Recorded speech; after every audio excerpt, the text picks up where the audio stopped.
Hello दोस्तों, स्वागत है आपका आज की इस वीडियो में। दोस्तों आज की इस वीडियो में हम बात करने वाले हैं कि आप बजट बना करके कैसे अपनी फाइनेंस लाइफ को बेहतर बना सकते हैं। दोस्तों पैसा कमाना जितना आसान है उतना ही मुश्किल है पैसे को बचा कर रखना। दोस्तों अधिकतर लोग ये नहीं जान पाते हैं कि आखिर उनका पैसा जा कहाँ रहा है, कहाँ खर्च हो रहा है या वो अपने पैसे का क्या उपयोग ले रहे हैं। तो इसका एक ही उपाय है और वह है अपने इनकम और खर्चों का एक विवरण बनाकर रखना, जिसको हम बजट कहते हैं। दोस्तों बजट ही एक ऐसा उपाय है जो आपको अपने पैसे और खर्च पर नियंत्रण करने में मदद करता है। दोस्तों चाहे आपकी इनकम 10,000, 50,000 या 1,00,000 रुपए ही क्यों न हो, फिर भी आपके पास एक बजट होना बहुत जरूरी है। आप बजट के माध्यम से अपने पैसे को ट्रैक कर पाएंगे कि आखिर आपके पास कितना पैसा आया है, कितना खर्च हुआ है और कितना आपके पास सेविंग में है। दोस्तों आप एक व्यवस्थित बजट बनाकर भविष्य में किसी भी बड़े फाइनेंशियल गोल को हासिल कर पाएंगे, जैसे कि कितना आपके पास इमरजेंसी फंड है, कितना सेविंग में रखा है तथा कितने खर्चों का आपको भुगतान करना है। तो यह सब बात एक बजट बनाकर ही जान पाएंगे कि किस समय आपको कितने पैसों की जरूरत पड़ सकती है। दोस्तों अधिकांश लोगों को लगता है कि बजट बनाना बहुत ही कठिन काम है, लेकिन बजट बनाना उतना कठिन काम नहीं है जितना कि हम सोचते हैं। तो दोस्तों आज के इस वीडियो में हम उन महत्वपूर्ण बिंदुओं पर चर्चा करेंगे जिनको अपना करके एक सुव्यवस्थित बजट बनाकर हम अपने फाइनेंशियल गोल को हासिल कर पाएंगे। दोस्तों अभी तक आपने VK Fino care YouTube channel को सब्सक्राइब नहीं किया है तो सब्सक्राइब कर लीजिएगा, क्योंकि इस चैनल पर आपको फाइनेंशियल नॉलेज से जुड़ी जानकारी मिलेगी। तो चलिए शुरू करते हैं। दोस्तों सबसे पहला पॉइंट है कैलकुलेट योर नेट इनकम। जी हाँ दोस्तों, सबसे पहले हमें यह पता होना चाहिए कि आखिर हमारी नेट इनकम कितनी है। जी हाँ दोस्तों, सबसे पहले हमें यह पता होना चाहिए कि हमारी नेट इनकम यानी कि शुद्ध आय कितनी है। हमारी शुद्ध आय या नेट इनकम वह होती है जो हम कोई भी काम करके कमाते हैं, चाहे हम जॉब करते हैं, सर्विस करते हैं या सरकारी नौकरी करते हैं, सेल्फ एम्प्लॉयड हो सकते हैं, फ्रीलांसर हो सकते हैं या किसी भी प्रकार का कोई भी बिजनेस करते हैं जहाँ से हमें एक आमदनी मिलती हो जो हमारी नेट इनकम कहलाती है। चाहे वह 10,000 रुपए हो, 50,000 हो या 1,00,000 रुपए हो, यह हमारी आय होती है। दोस्तों जब हमें हमारी शुद्ध इनकम पता होगी तभी तो हम दूसरे काम कर पाएंगे। तो दोस्तों अब हम जान चुके हैं कि हमारे पास आय के रूप में कितना पैसा आ रहा है।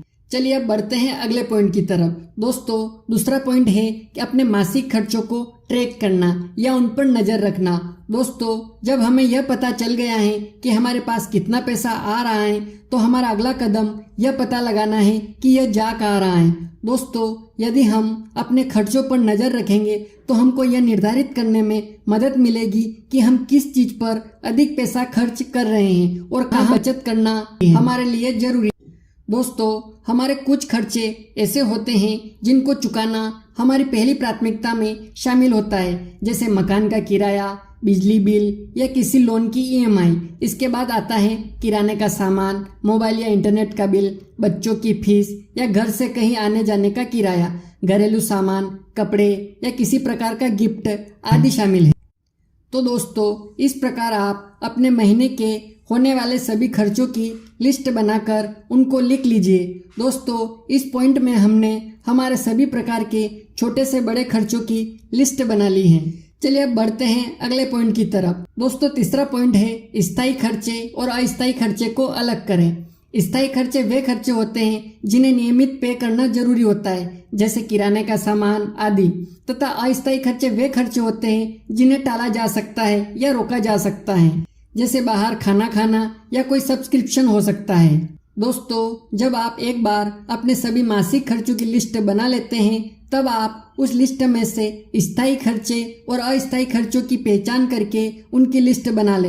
अब आपने अपने लिए स्थायी और अस्थायी खर्चों की पहचान कर ली है। दोस्तों हम आगे वीडियो में बात करेंगे कि कैसे आप अपने स्थायी और अस्थायी यानी कि अपने शौक के लिए पैसे खर्च कर पाएंगे। उससे पहले हम बढ़ते हैं अगले पॉइंट की तरफ। दोस्तों चौथा पॉइंट है प्रत्येक खर्च के लिए आप एक औसत मासिक राशि या रुपए निर्धारित कर लेवे। जी हाँ दोस्तों, जब आपने अपने सभी खर्चों को जान लिया है कि किन खर्चों पर कितना रुपया खर्च हो रहा है या जा रहा है, तो आप उसके लिए एक निश्चित राशि तय कर सकते हैं, जिससे आपको इस बात की जानकारी हो जाएगी कि आपके पास कितना रुपया बचत के रूप में आपके पास जमा रहता है या बच जाता है। दोस्तों स्थायी खर्चों को पहचानना या उनको ध्यान में रखना आसान होता है, क्योंकि इनके ऊपर खर्च होने वाला रुपया हर महीने लगभग समान ही रहता है। उदाहरण के लिए आपके किसी लोन की EMI हो सकती है जो हर महीने समान ही रहती है, तथा कुछ स्थानीय खर्चे जो थोड़ा बदलते रहते हैं, जैसे बिजली बिल, घरेलू सामान आदि। तो आप इनका एक औसत निकाल कर रख सकते हैं। इससे आपको यह पता चल जाएगा कि आपका वास्तविक कितना खर्च हो रहा है। चलिए दोस्तों, अब बढ़ते हैं अगले पॉइंट की तरफ। दोस्तों 5वां पॉइंट है जस्टिफाई करना, या जिसे आम भाषा में हिसाब लगाना भी कह सकते हैं। दोस्तों चौथे पॉइंट तक आपने आपकी इनकम और खर्चों की पूरी लिस्ट बना ली है। यदि आपके खर्चे आपकी आय से अधिक हो रहे हैं तो आपको थोड़ा विचार करने की जरूरत है, लेकिन यदि आपके खर्चे और आपकी इनकम दोनों ही बराबर हो रहे हैं तो भी आपको विचार करने या जस्टिफाई करने की जरूरत है।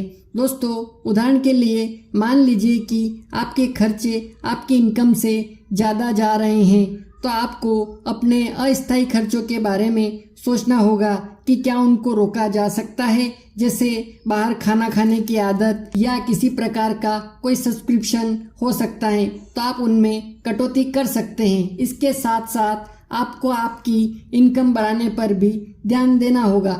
इसके अलावा यदि आपके सारे खर्चे चुकाने के बाद भी आपके पास पर्याप्त पैसा बच जाता है तो आप उस पैसे का उपयोग अपनी बचत बढ़ाने के लिए या कहीं निवेश करने के लिए कर सकते हैं, या इसे इमरजेंसी फंड के रूप में भी सेव कर सकते हैं। दोस्तों अब सवाल आता है कि बजट तो बना लिया लेकिन लागू कैसे करें। तो दोस्तों इसके लिए एक बहुत ही कारगर उपाय है जिसे 50-30-20 का नियम कहते हैं। दोस्तों इस नियम को अपना करके कई लोग अपनी फाइनेंशियल स्थिति को बेहतर बना चुके हैं। तो चलिए जानते हैं कि 50, 30 और 20 का नियम क्या है। दोस्तों 50 का मतलब है कि अपनी इनकम का 50% अपनी आवश्यकताओं पर खर्च करना, यानी अपनी आय का 50% अपने स्थायी खर्चों को चुकाने के लिए आप इसका उपयोग कर सकते हैं, जिनमें आपके सभी मंथली आवश्यक खर्चे शामिल हैं। इसके बाद 30 का मतलब है 30%, यानी कि अपनी इनकम का 30% अपनी ज़रूरत की चीज़ों यानी कि अस्थायी खर्चों पर खर्च कर सकते हैं, जैसे मनोरंजन के लिए या कहीं घूमने जाना है या कोई महंगी वस्तु खरीदना आदि चीज़ें शामिल है, जिनके ऊपर आप अपनी आय का 30% खर्च कर सकते हैं। अब आता है 20 का नंबर।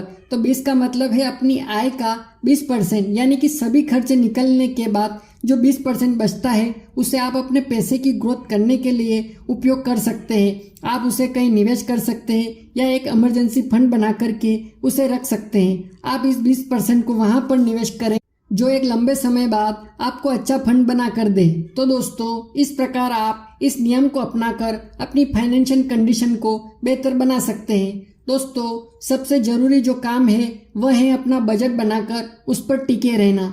आप धीरे धीरे ही सही लेकिन एक बजट बनाने की आदत जरूर बनाएं जो आपकी फाइनेंशियल हेल्थ के लिए जरूरी है।